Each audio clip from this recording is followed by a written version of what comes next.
Nernst equation E cell and E naught cell के relation को बताता है। ई नॉट सेल ऐसा सेल जो हमने स्टैंडर्ड कंडीशंस पे बनाया है और जब उसका पोटेंशियल मेज़र करेंगे तो उसे हम बोलेंगे E naught cell. Standard conditions meaning concentration, pressure and temperature की जो कंडीशन होगी वो फिक्स होगी। Concentration is the 1 molar concentration, pressure will be 1 bar and temperature 25 degree centigrade.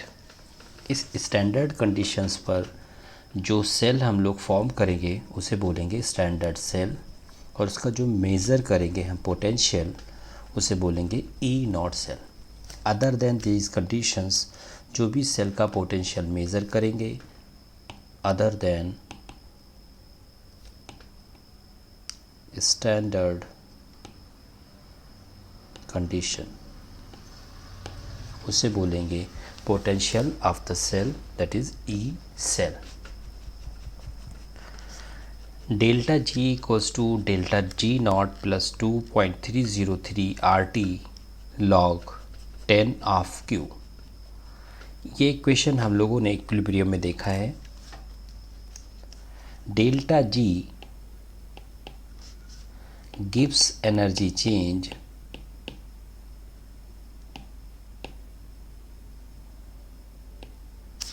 and delta G naught is the gives energy change at standard conditions as described in E naught of the cell.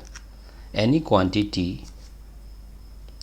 A is the quantity, if A, that is in general condition, A naught at standard conditions, delta G naught is the standard gives energy change, and delta G equals to minus NFE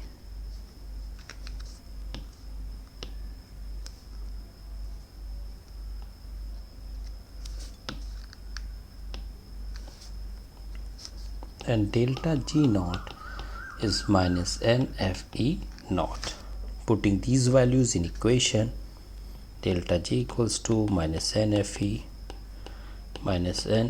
naught plus 2.303 RT log 10 of Q divided, and dividing this equation by NF we get equals to E naught minus 2.303 RT log 10 of Q,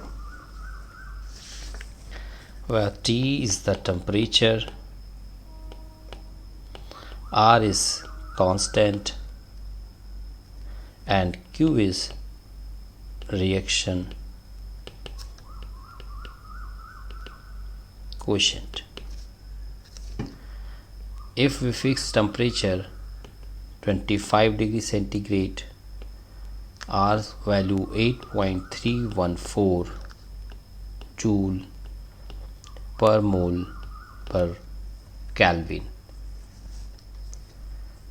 On putting these values in equation and after solving, we get equals to E naught minus 0.0591 upon N log 10 of Q. This is Nast equation. Equation E equals to E naught minus 0.0591 upon N log 10 of Q, Nast equation। इसे अगर हम analyse करें तो अगर E और E not की value कब change होंगी, जब Q की वैल्यू चेंज करेंगे तो E नॉट और E की वैल्यू पर क्या इफ़ेक्ट पड़ेगा। इसे एनालाइज करें तो E not E naught is the standard form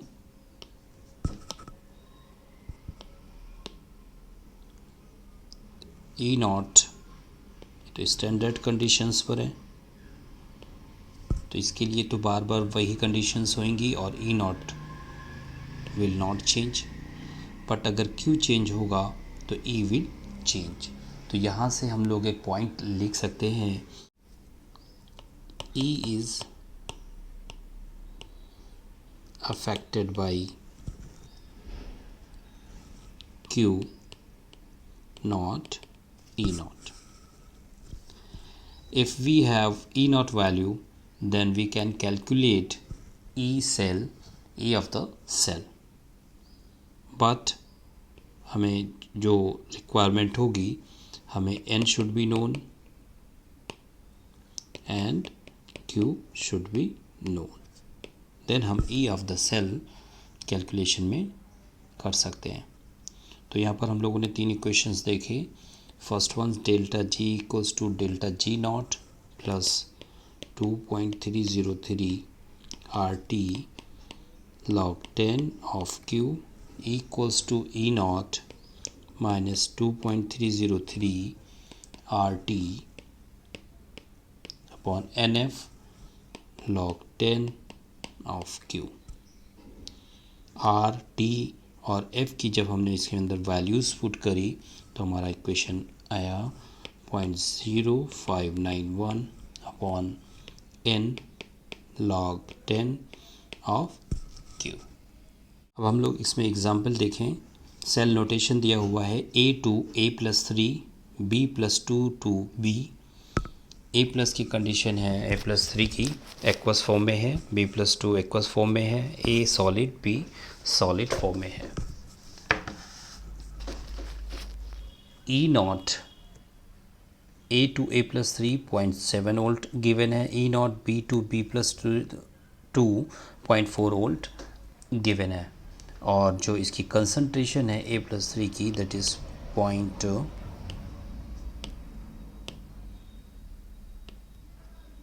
0.1 molar.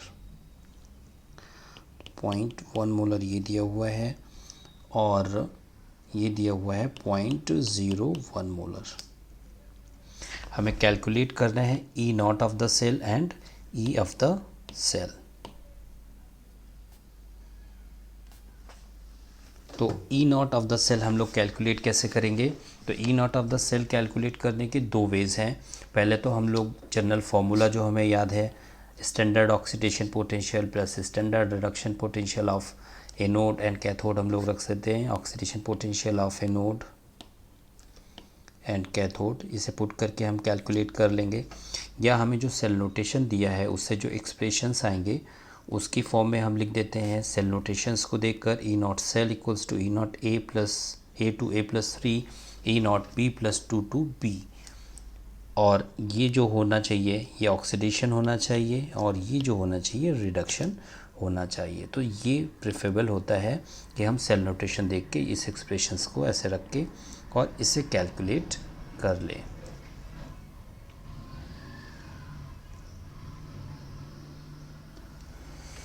अब अगर इसके अंदर हमें वैल्यूज़ दी हुई हैं, अगर हमें रिक्वायर्ड है, इस इक्वेशन में रिक्वायर्ड है B+2 to B और हमें इक्वेशन में दिया हुआ है, अगर गिवन है B2 B+2, तो हम इस गिवन को इसमें चेंज कर लेंगे और इसका साइन चेंज हो जाएगा। साइन चेंज कर लेंगे और इसे पुट कर देंगे।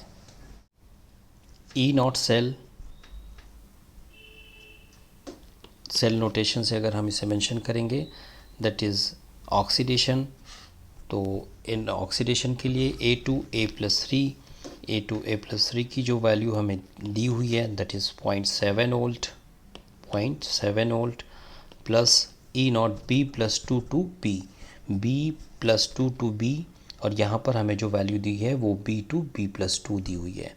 ऑक्सीडेशन पोटेंशियल दिया हुआ है तो इसको हम चेंज कर देंगे माइनस साइन के साथ, that is -0.4 0.7 minus 0.4, that is 0.3. E naught of the cell 0.3.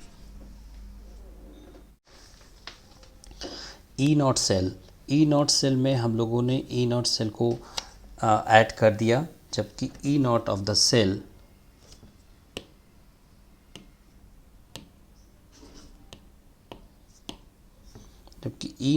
Cell is not an additive property. ये एडिटिव प्रॉपर्टी नहीं है, लेकिन पूरे सेल के लिए जो एन ऑक्सीडेशन यानी जो एक electron involve in oxidation, electron involve in reduction होते हैं, वो दोनों सेम होते हैं. तो जो हमारे delta G equals to delta G1 plus delta G2 में जो वैल्यू रखते हैं वो सेम आती है. इसलिए हम सेल के लिए दोनों हाफ को ऐड कर देते हैं. जो कोफिशिएंट्स होते हैं, जो सेल नोटेशन से हम लोग सेल रिएक्शन लिखेंगे, उसमें जो कोफिशिएंट्स आएंगे वो ई नॉट सेल में हम पुट नहीं करेंगे. वो इसलिए नहीं पुट करेंगे कि E naught of the cell is not N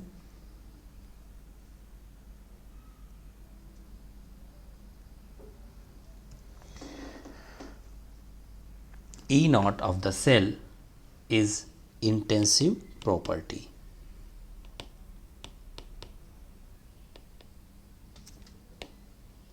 तो इसके अंदर कोफिशिएंट्स हम लोग नहीं यूज़ करेंगे. Net cell of the reaction अगर हम लोग सेल रोटेशन से लिखें तो दैट इज़ A+3 ऑक्सीडेशन हो रहा है +3 electron. This is the first equation. B+2 to B given है +2 इलेक्ट्रॉन, सेकेंड इक्वेशन. अब हमें नेट रिएक्शन लिखनी है, तो ऑन एडिंग यानी जब हम ऐड करेंगे तो first reaction and second reaction, first reaction should be multiplied by 2 and it is multiplied by 3. तो ये 6 इलेक्ट्रॉन कैंसिल हो जाएंगी. नेट रिएक्शन जो हमारे पास आएगी 2A + 3B + 2A + 3 + 3B. ये इक्वस सॉलिड एंड सॉलिड. अब हमें फाइंड आउट करना है n is the number of electron involved in reaction. तो जितने इस रिएक्शन के रेफरेंस में अगर हम देखेंगे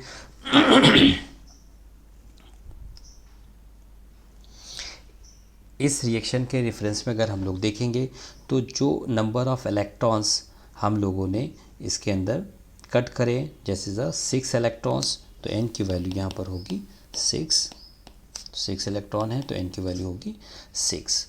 अब अगर नेक्स्ट हमें रिक्वायरमेंट है नेक्स्ट इक्वेशन के लिए कि हमें होना चाहिए रिएक्शन कोशेंट. तो रिएक्शन कोशेंट जो होता है active mass of product upon active mass of reactant. Active mass जो होता है सॉलिड, गैस और प्योर लिक्विड के लिए यूनिटी होता है. तो नेट रिएक्शन में प्रोडक्ट के साइड में जो सॉलिड का है वो कैंसिल हो जाएगा, ये कैंसिल हो जाएगा. तो हमारा जो प्रोडक्ट अपॉन रिएक्टेंट में हमें कंसंट्रेशन मेंशन करनी होगी वो हमें मेंशन करेंगे A+3 का होल स्क्वायर एंड B+2 का होल क्यूब. इनकी वैल्यूज़ पुट कर दें, जो वैल्यूज़ पुट कंसंट्रेशन दी हुई थी 0.1 and 0.01. After calculation we get 10 की power 4. E naught of the cell हमने कैलकुलेट कर दिया और number of electron involved, number of electron involved in reaction ये हमने फाइंड आउट कर लिया. रिएक्शन कोएफिशिएंट ये फाइंड आउट कर लिया. अब हमें फाइंड आउट करना है E ऑफ द सेल. तो E of the cell calculate करने के लिए हमें इक्वेशन के लिए नेक्स्ट इक्वेशन रिक्वायर्ड होगी, that is equals to E naught of the cell minus 0.0591 upon n log 10 of Q. E naught of the cell जो हमने कैलकुलेट करा था that is 0.3 minus 0.0591 upon 6 log 10. Q की value हमें 10 की power 4 आई. Then हम इसे सॉल्व कर लेंगे. Solve for E. Anti log का एप्लीकेशन के लिए हम लोग उसके शॉर्टकट के लिए अलग से एक वीडियो बनाएंगे. तो नस्ट इक्वेशन को हम लोग अगर शॉर्ट फॉर्म में देखें तो नस्ट इक्वेशन E और E नॉट के बीच में रिलेशन बताता है. अगर E ऑफ द सेल हमें फाइंड आउट करना है तो हमें E नॉट पता होना चाहिए, N पता होना चाहिए एंड Q पता होना चाहिए. That is all about Nernst equation.